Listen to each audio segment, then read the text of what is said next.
Hi friends, welcome to my channel. Rajendra Prasad రాసిన డైరీని చదివి పల్లవి గురించి గుండె పగిలే నిజాలను తెలుసుకున్న కమల్. నిజంగానే కమల్ పల్లవి గురించి నిజాల్ని తెలుసుకోబోతున్నాడా? ఏం జరిగింది అనేది ఈ వీడియోలో తెలుసుకుందాం. రాజేంద్ర ప్రసాద్ ఇంటికి రావడంతో షాక్ అయిపోతూ ఉంటుంది పల్లవి. కానీ రాజేంద్ర ప్రసాద్కి తను మాటగట్ట ఏమీ మాట్లాడలేడని, చలనం లేని మనిషిగానే ఉంటాడని తెలుసుకొని ఇక తను కుదుట పడుతుంది. తర్వాత ఇన్స్పెక్టర్ అభిరామ్ అయితే ఇలా అంటూ ఉంటాడు, మీరు చాలా జాగ్రత్తగా రాజేంద్ర ప్రసాద్ని చూసుకోవాలి.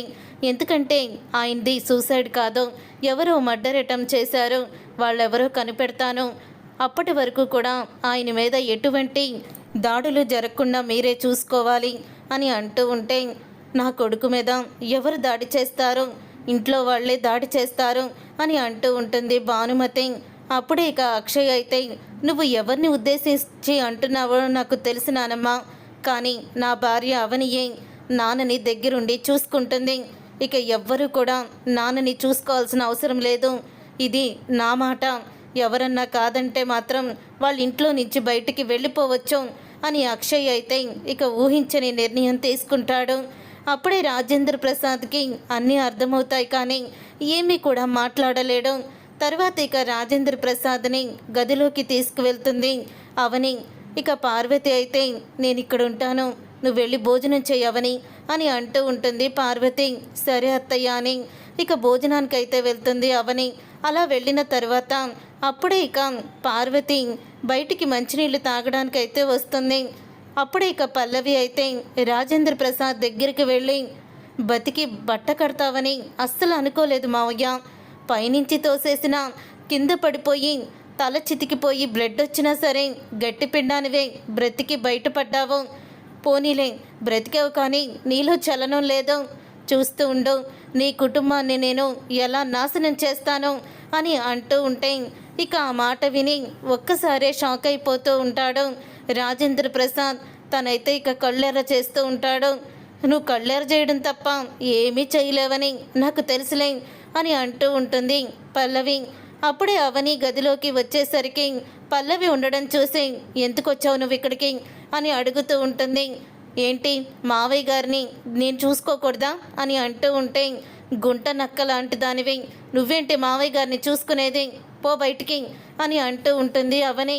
ఏంటి ఎక్కువ మాట్లాడుతున్నావు, నువ్వు కోడలువే నేను కోడల్నే అని అంటూ ఉంటే, కోడలు ఇల్లు ఎంతో ఆనందంగా ఉండాలని, ఇంట్లో వాళ్ళు సంతోషంగా ఉండాలని కోరుకునేది, అంతేకాని ఇంటిని నాశనం చేయాలనుకునే నీలాంటి ఆడదు కాదు, మూసుకొని బయటికి వెళ్ళు అని అంటూ ఉంటే ఇంతలో పార్వతి అయితే వస్తుంది.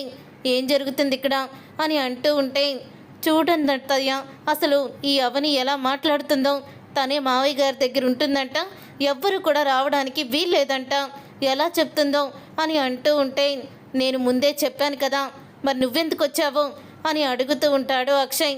అదేంటి అక్షయ్, తనకు కూడా చూడాలని అనిపిస్తుంది కదా అని అంటూ ఉంటే, వద్దమ్మా, ఎవరిని కూడా నేను నమ్మను, నా భార్యని నిన్ను తప్ప నేనెవరిని నమ్మదలుచుకోలేదు, నాన్న దగ్గర ఎవ్వరు కూడా ఉండొద్దు అని అంటూ ఉంటాడు అక్షయ్ అయితే.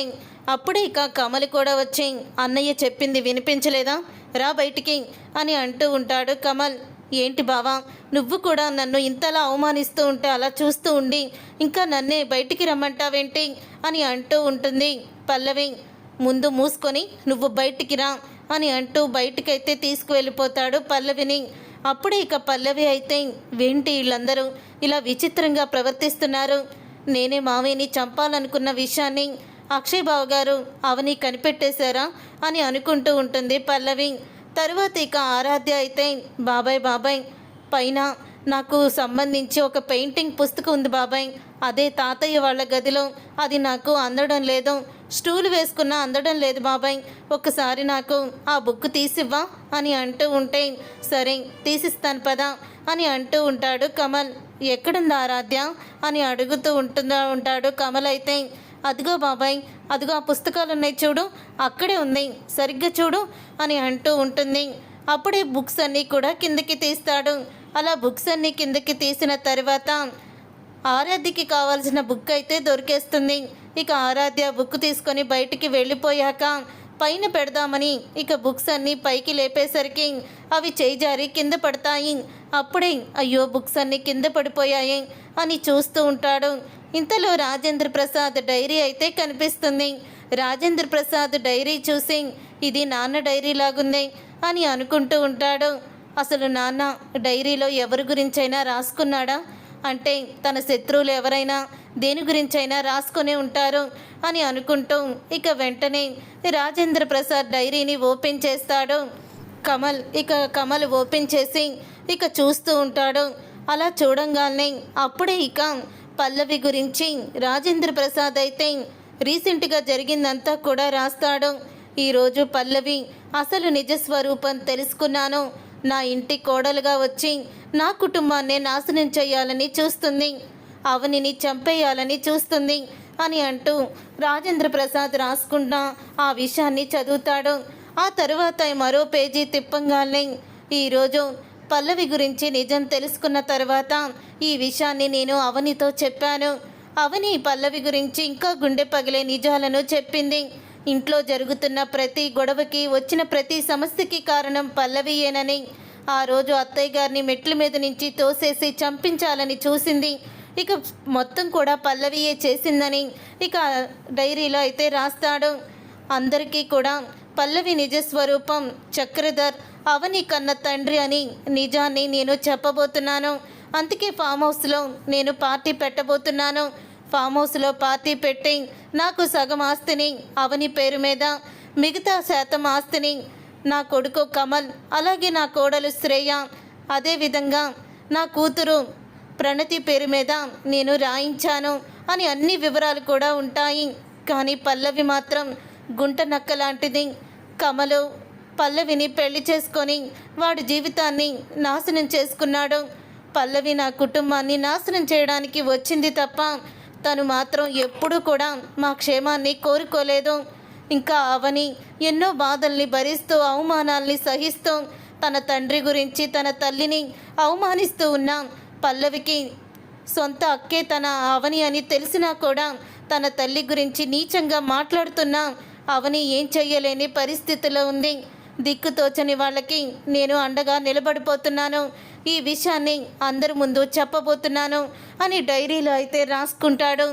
నేను నిజం తెలిసిన తర్వాత పరిస్థితులు ఎలా ఉంటాయో తెలీదు, కానీ ఈ డైరీలో రాసుకుంది అక్షర సత్యం అని రాసి పెట్టుకొని ఉంటాడు. ఇదంతా చదివి ఒక్కసారే షాక్ అయిపోతూ ఉంటాడు.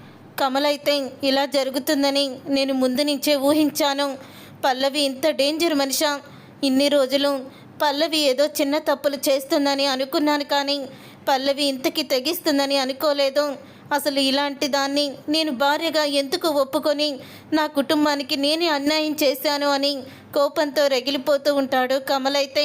చూసారుగా ఫ్రెండ్స్, పల్లవి నిజస్వరూపం తెలుసుకున్న కమల్ ఏం చేయబోతున్నాడు, అసలు ఏం జరగబోతుంది, నిజంగానే కమల్ పల్లవిని ఏం చేస్తాడో అనేది కామెంట్ సెక్షన్లో తెలియచేయండి. ఈ వీడియో మీకు నచ్చితే తప్పకుండా లైక్ చేసి ఛానల్ని సబ్స్క్రైబ్ చేసుకొని పక్కనే ఉన్న గంట సింబల్పై ఆల్ అని క్లిక్ చేయండి.